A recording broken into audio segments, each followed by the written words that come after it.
Cafeína, la sustancia con la que nos encanta iniciar el día, que corre en la sangre de nuestra sociedad. Hoy día se encuentra en gran variedad de consumibles, como fármacos, bebidas energizantes e incluso en productos a base de hierbas. Un estudio realizado en Arabia Saudita por Ehab A. Abu-Rashed y Jaber S. Moza, llevado a cabo en el Centro de Investigación de la Facultad de Farmacia en la Universidad del Rey Saud, publicado en el Journal of Pharmaceutical and Biomedical Analysis en el 2004, validó un método para cuantificar a tan valiosa droga en bebidas energizantes y productos estimulantes a base de hierbas que se vendían en el mercado saudí.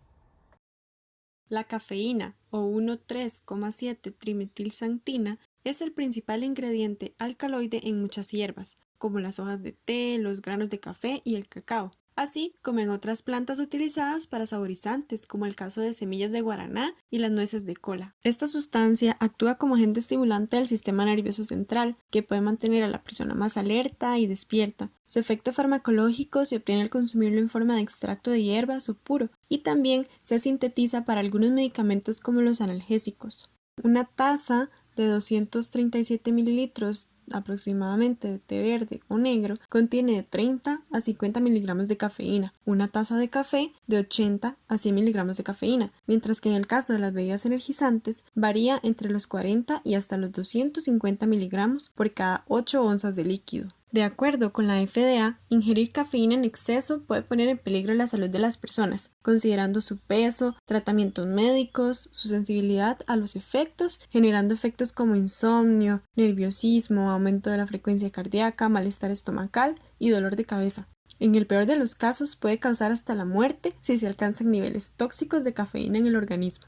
Por dicha razón, es importante prestar atención a aquellos productos como bebidas o suplementos alimenticios adicionados con cafeína, especialmente aquellos en los que su etiqueta no indica la cantidad que contiene de este estimulante. Para los adultos sanos, se estima que 400 miligramos al día sería el consumo normal de cafeína sin que se relacione con efectos negativos. Actualmente, con el reciente resurgimiento de las hierbas medicinales en el mercado mundial de suplementos dietéticos, se han introducido nuevos productos que a su vez se han vuelto muy populares, como los extractos secos de hierbas y las mismas bebidas carbonatadas o energéticas, que son enriquecidas precisamente con cafeína pura o extractos de ella. Además, como parte de los procesos de control de calidad de productos, los niveles de cafeína en diferentes matrices se determinan por métodos espectroscópicos y cromatográficos. Especialmente, la cromatografía de capa fina de alto rendimiento, o HPLC, es superior a otras técnicas analíticas en cuanto al costo total y tiempo de análisis. Esto se debe a que dicha técnica posee ciertas ventajas como simplicidad, velocidad, reproducibilidad y rentabilidad, siendo entonces una alternativa asequible y confiable para este tipo de análisis, ya que proporciona una excelente separación cualitativa y cuantitativa de una amplia gama de compuestos. Y respecto a la validación como tal de las técnicas analíticas, se sabe que el desarrollo y la validación del método están relacionados, porque los parámetros de operación solamente pueden aceptarse si se cumple con el rendimiento y se confirma que el método realmente es adecuado para aplicarse en el sistema seleccionado. La validación es necesaria ya que con ella es posible determinar la confiabilidad y reproducibilidad del método. Este paso en una investigación corresponde al analista, el cual es el encargado de identificar los parámetros importantes para el desempeño del procedimiento analítico y además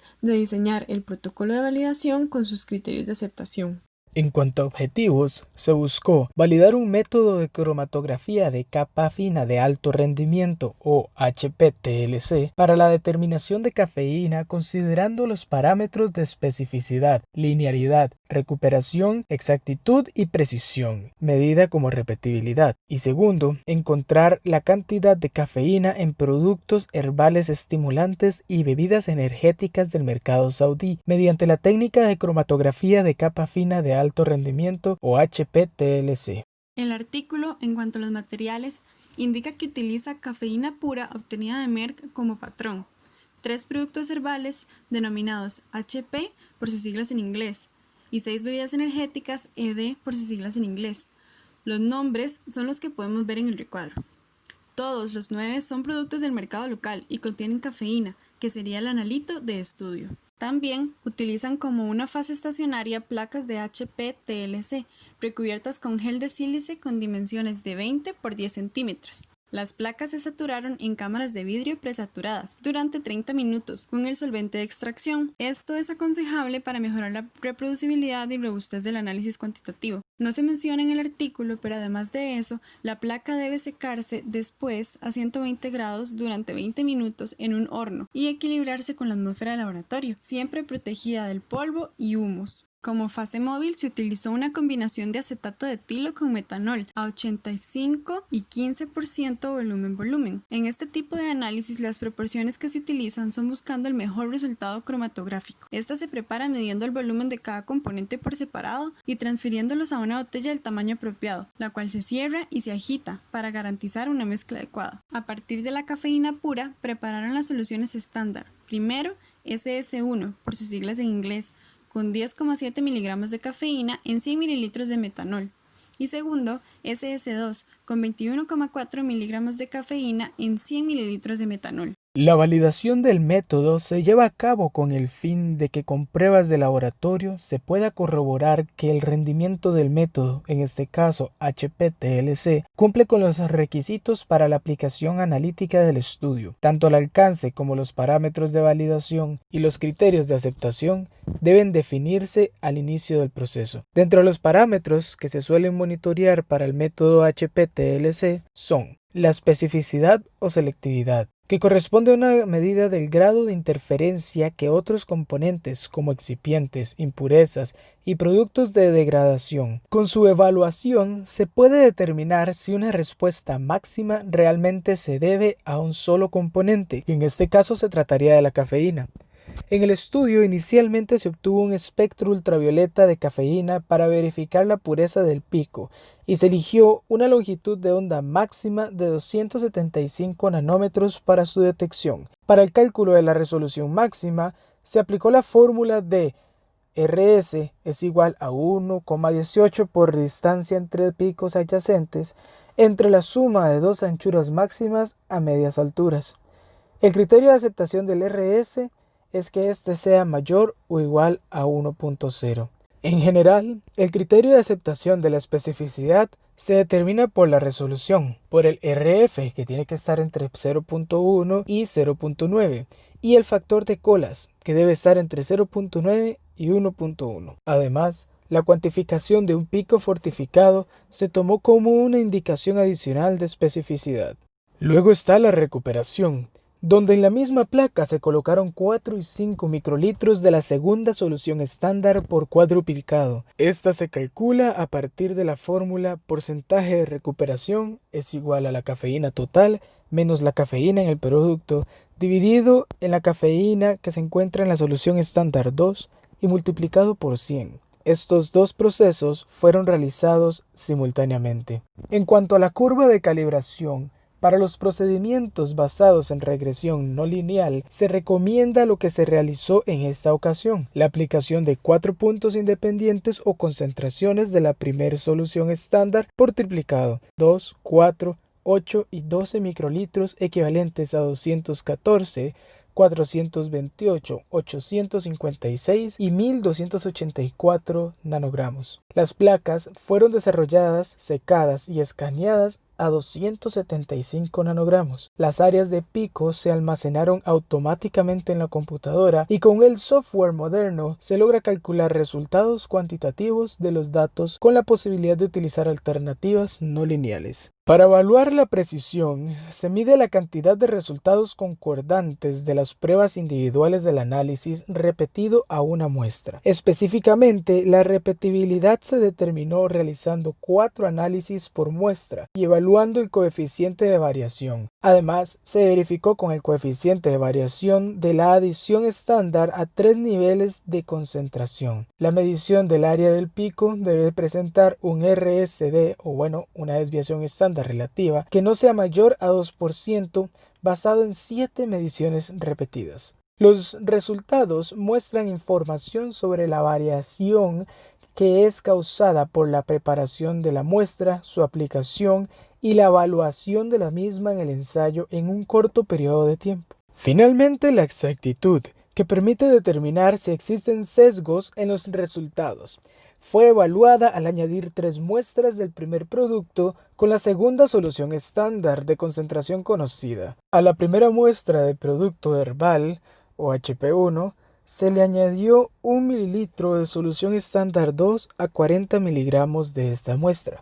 En la segunda repetición, a 44.5 miligramos de la muestra de producto herbal se le añadieron 2 mililitros de solución estándar 2. Y en la tercera repetición, a 40.8 miligramos del producto herbal 1 se le añadieron 3 mililitros de la solución estándar 2. Cada una de las repeticiones se sometieron al procedimiento de extracción por cuadruplicado. Se busca corroborar si los valores de los resultados concuerdan con los valores reales o de referencia aceptados. Al completar el proceso de validación, los datos y sus criterios de aceptación deben ser analizados estadísticamente. Para la parte de metodología, en la preparación y análisis de las muestras, primero tenemos la preparación de las muestras sólidas correspondiente a los productos herbales. Como tal, se utilizaron muestras de cada producto de los que se indicaron anteriormente. Específicamente, se tomaron 6 cápsulas de cada uno, se pesaron individualmente y luego se abrieron y se hizo una mezcla por cada producto. Después, estas se etiquetaron como HP1, cuyo peso fue de 80 miligramos, HP2 de 40 miligramos y por último HP3 de 25,7 miligramos. Seguidamente se colocan las muestras de cada producto en un tubo de centrífuga de 15 mililitros y le agregan 3 mililitros de metanol. Esto porque se debe disolver en un solvente adecuado que permita solubilizar completamente el analito, y además pueden ser necesarias otras técnicas como el ultrasonido al que se sometieron las muestras durante 15 minutos.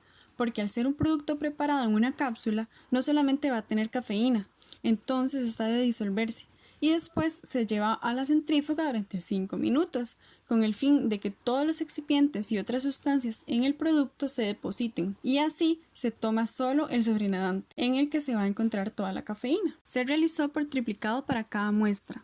Entonces, para HP1 se hizo 3 veces, esas 3 se mezclan y se tiene el sobrenadante total que va a ser el que va a ser utilizado para preparar la placa. En el segundo proceso vemos cómo reactiva de entrada el sobrenadante de cada producto que se hizo en la parte anterior, agregando metanol suficiente para llevarlo a un volumen de 10 mililitros. En este punto se filtra y esa es la muestra que se lleva al equipo de HPTLC, de manera que se coloca en el reservorio de muestra del equipo y de ahí automáticamente toma las muestras y las inyecta en la placa, según la cantidad programada. Finalmente se da un proceso de secado de la placa con nitrógeno y luego se coloca esa placa en la cámara de desarrollo cromatográfico para continuar el procedimiento. En el caso de las muestras líquidas, es posible aplicar la muestra sin ningún tratamiento previo.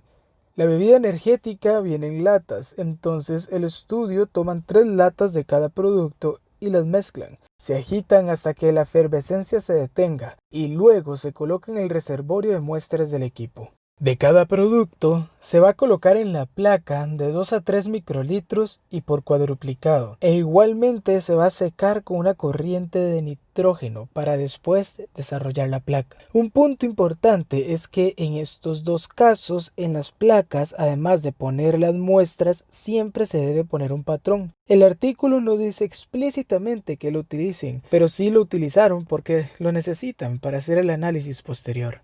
El sistema HPTLC consiste en un sistema semiautomático compuesto por varias estaciones a través de las cuales se transfiere manualmente la placa cromatográfica, la cual corresponde al elemento central. El desarrollo del procedimiento comienza con la aplicación de muestras y referencias. Este paso afecta significativamente la calidad del resultado al final del proceso. Un aplicador o automuestreador toma una pequeña alícuota del analito y aplica un volumen específico. La elección de la técnica depende de los requisitos de precisión, volúmenes de muestra y número de análisis a realizar. En este caso, se utilizó un aplicador de muestra con jeringas de 100 microlitros y además se encontraba conectado a un tanque de nitrógeno, ya que al final se seca la placa por medio de una corriente con el gas. Después, el desarrollo es el paso clave. Se traslada la placa con la muestra a la cámara de desarrollo cromatográfico, donde se da el proceso de elución y participa en las fases estacionaria, móvil y gaseosa.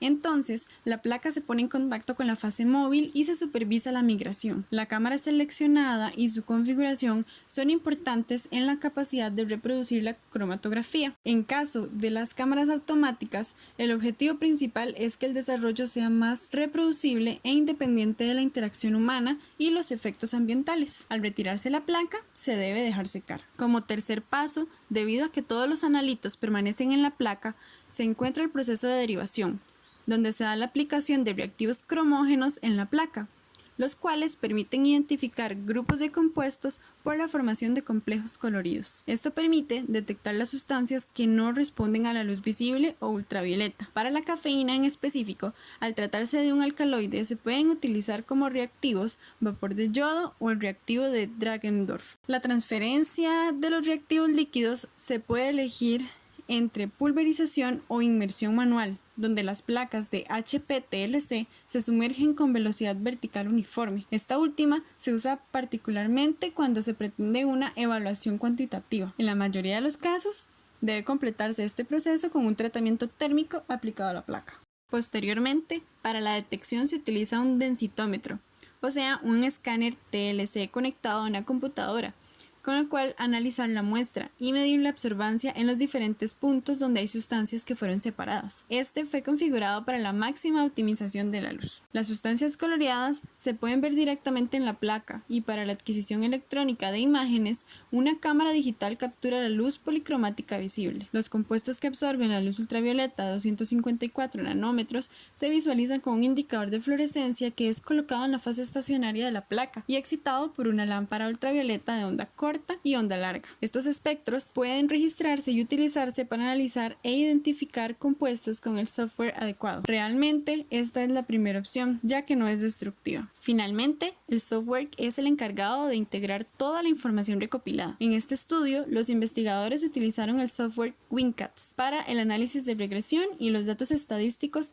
en MS Windows NT. Con esto, es posible la automatización de los procesos de análisis cualitativo para la identificación de analitos o cuantitativo, ya que permite generar imágenes del cromatograma de espectros de ultravioleta visible y curvas de calibración de regresiones tanto lineales como no lineales. Los resultados de validación mostraron que el valor del coeficiente de retención frontal, o RF, de la cafeína en el sistema de solventes desarrollado fue de 0.38 más menos 0,01. Al analizar las muestras a la longitud de onda de máxima absorción de la cafeína, 275 nanómetros, no hubo solapamiento con ningún otro componente y detectó a la cafeína en el RF obtenido de la placa cromatográfica, probando que el sistema de solventes desarrollado es adecuado y la longitud de onda es selectiva para la cafeína.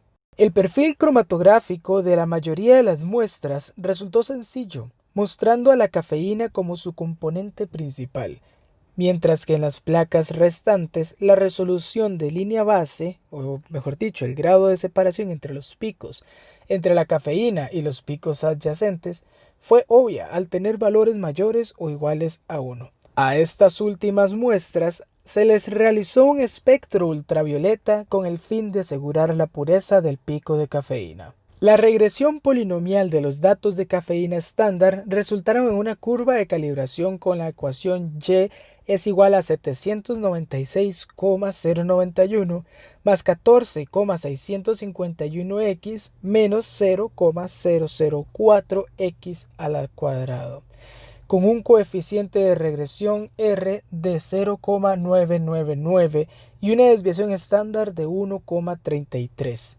Esta ecuación, nacida de una regresión no lineal aplicada a la curva, resultó ser operacional en el rango de concentración de 214 a 1284 nanogramos por mancha. Se aplicó una regresión no lineal porque en esta técnica cromatográfica, especialmente con la evaluación mediante el escaneo con reflexión ultravioleta o visible, la mayoría de las funciones de calibración no son lineales, puesto que la ley de Lambert-Beer no se puede aplicar a la reflectancia difusa. La curva se validó por el método de recuperación estándar y arrojó una media de 98,9 más menos 3,46% y un coeficiente de varianza de 3,5%, probando que la curva de calibración realizada es exacta y precisa dentro del intervalo de concentración especificado. También se midió la precisión de la curva por el método de adición estándar,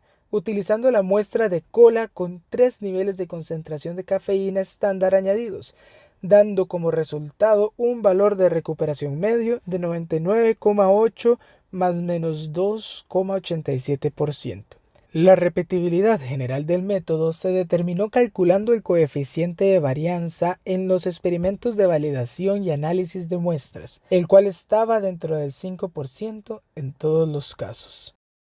Por su parte, el análisis de los productos herbales y las bebidas energéticas con cafeína mostraron un rango de concentración de 4,76 a 13,29% en peso en las muestras sólidas y un 0,011 a 0,032% en peso volumen en el caso de muestras líquidas. Los productos herbales formulados como extractos secos en cápsulas de gelatina dura se obtuvieron de nueces de cola guaraná, con extractos adicionales de efedra presente en 2 de los productos, el HP2 y HP3, mismos que dieron valores de cafeína por porción que fueron ligeramente inferiores a los indicados en su etiqueta, 99,03 y 94,13% del etiquetado para HP2 y HP3 respectivamente.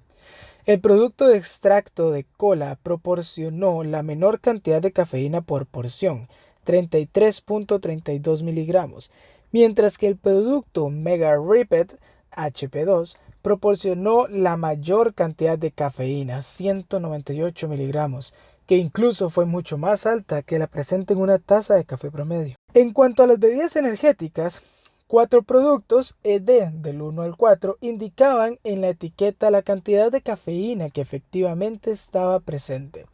Eso se confirmó con los resultados de los análisis. La cantidad más baja de cafeína por porción estaba en Pepsi Cola, con 96,93 miligramos, mientras que la más alta, comparable a una taza de té o café promedio, estaba presente en Power Horse, con 79,85 miligramos. Con el estudio expuesto en este artículo, se concluye que HPTLC es una técnica analítica que puede ser utilizada en el control de calidad de los suplementos dietéticos que contienen cafeína, ejemplificados en productos herbales estimulantes y bebidas energéticas carbonatadas, donde los parámetros de validación analizados resultaron ser precisos y operacionales dentro de un rango importante de concentraciones. Por tanto, los resultados obtenidos con estos son fiables y algunos de los suplementos herbales contienen una cantidad de cafeína inferior a la indicada en su etiqueta y uno de ellos contiene por porción casi el doble de cafeína que una taza de café, mientras que en la mayoría de las bebidas energéticas se demostró que contenían la cantidad de cafeína indicada en su etiqueta, donde el producto con mayor contenido de cafeína no sobrepasaba el equivalente a una taza de café. Aplicando un análisis crítico, encontramos que existen varios aspectos que pueden ser mejorados. En cuanto a la validación del método, sabemos que los procedimientos se realizan según las recomendaciones de los diferentes agentes reguladores. Incluso existen parámetros farmacopéicos que ayudan a asegurar la validación del procedimiento, como los establecidos en la USP, específicamente en el capítulo 1225, sobre validación de métodos complementarios, y también en la directriz de la ICH de validación de procedimientos analíticos. Sin embargo, en este artículo al parecer no se tomaron en cuenta, ya que se pudo observar la ausencia de dichos documentos dentro de sus referencias. Al poder brindarle un mejor respaldo al estudio, un aspecto a mejorar sería tomar estas guías en consideración e intentar minimizar los errores. Según Patel y otros autores, uno de los problemas más comunes durante la validación y que pueden incidir a errores corresponde a validar el sistema cromatográfico haciendo uso de sustancias estándar, para después utilizarlo con el propósito real que sería ensayar las muestras como tal. Cada paso del análisis debe validarse, desde la preparación de las muestras hasta el análisis de los datos obtenidos. Por lo tanto, otro aspecto que puede mejorarse en este estudio es precisamente reconsiderar la manera de llevar a cabo su validación del método y con eso buscar asegurar si el desempeño del proceso realmente es el idóneo. Los mismos autores además expresan que en la calibración es necesario evaluar mínimo 6 concentraciones distintas por muestra. Sin embargo, esta vez se prepararon 4 y que deben aplicarse las muestras en una sola placa para calcular la regresión. Pero en el artículo no queda realmente claro si lo hacen de dicha manera o no. Sería importante que el documento fuera más explícito en cuanto al procedimiento de validación en general o bien que incluyeran más fuentes oficiales. En cuanto a la relevancia del método, el HPTLC es un método de control de calidad ya utilizado para productos que contengan cafeína, ya que permite la identificación y cuantificación de alcaloides. Al igual que ocurre con el HPLC, por ejemplo, en estudios publicados donde se demuestra su efectividad en cuanto a la determinación del contenido de cafeína en bebidas energéticas. Sin embargo, el uso de cromatografía de capa fina de alto rendimiento como un método simple, reproducible y bueno en términos de costo efectivo, representa una alternativa más confiable y asequible respecto a otras técnicas, como el HPLC precisamente o la cromatografía de gases. En cuanto a la comparación entre la HPLC y la HPTLC, se observa en esta tabla que compara muchas características de ambas técnicas, recalcando entre ellas que una diferencia importante es el menor gasto de reactivos, lo que se traduce en menores costos. Por ejemplo, la HPLC solo puede utilizarse para el análisis de una muestra a la vez, mientras que en HPTLC se pueden analizar muchas muestras y los patrones en paralelo, lo que nos lleva a un segundo punto del por qué este método es relevante: el tiempo. La HPTLC, con todas las muestras y los patrones, toma alrededor de 1 a 3 minutos, mientras que la HPLC toma hasta 60 minutos por cada muestra. En cuanto a su viabilidad para otras investigaciones, basándose en la revisión bibliográfica, se conoce que esta técnica de separación de compuestos puede utilizarse para el análisis de otras investigaciones, ya que permite establecer la identidad, pureza, estabilidad y calidad tanto de drogas vegetales como de extractos y una amplia gama de productos terminados con compuestos de la industria farmacéutica, además de los alcaloides, como lo son los fenoles, epóxidos, esteroides, terpenos, proteínas y más. Además, puede utilizarse para identificar pesticidas o micotoxinas y alteraciones en productos herbales. De hecho, esta técnica se ubica dentro de la identificación cromatográfica rutinaria de drogas vegetales y derivados en la farmacopea europea. Con la información que fue presentada en este artículo, se podría replicar el procedimiento, ya que especifica las configuraciones en cuanto a los aspectos procedimentales de la técnica cromatográfica, como se ve en la tabla. Sin embargo, cabe recalcar que mencionan haber dejado ciertos parámetros en la configuración predeterminada del equipo, de manera que la replicación del ensayo se vería afectada si no se tiene a disposición el mismo equipo o no se conoce cuál es esa configuración prevista por los aparatos. Sin embargo, algunos autores expresan que para el método HPTLC, algunos parámetros se seleccionan y optimizan de acuerdo con la propia experiencia del analista, las publicaciones de estudios similares y el método tradicional de prueba y error, por lo cual es posible ajustar procesos según las necesidades y aún así lograr resultados exitosos. Por último, como parte de una pequeña crítica constructiva, consideramos que en cuanto al formato de presentación de resultados, los gráficos no parecen ser autoexplicativos.